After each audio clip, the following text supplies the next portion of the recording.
Giingon ni Propeta Muhammad sallallahu alaihi wasallam, "Wa hadda hududan fala ta'taduha." Gihatagan ni Allah subhanahu wa ta'ala ang mga Muslim og utlanan, boundary. Kailangan dili katunimo siya malapasan. Kung ang gihatag ni Allah subhanahu wa ta'ala kanara, ayaw siya lagpasi, ayaw siya pasubrai. Unsa may gihatag ni Allah subhanahu wa ta'ala nga mga utlanan nga dili nato dapat lagpasan. Ang mga giharam ni Allah, mao nay gibutang ni Allah subhanahu wa ta'ala nga utlanan, boundary nga dili nimo dapat lagpasan.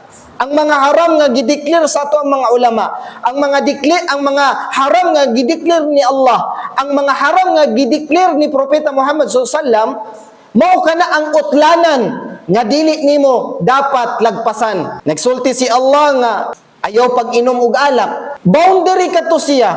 Utlanan kadto siya nga gihatag sa mga Muslim na dili dapat lagpasan sa usa ka taong Muslim. Kay kung imo ato siyang lagpasan, imo ato siyang supakon, na kay silot kay Allah.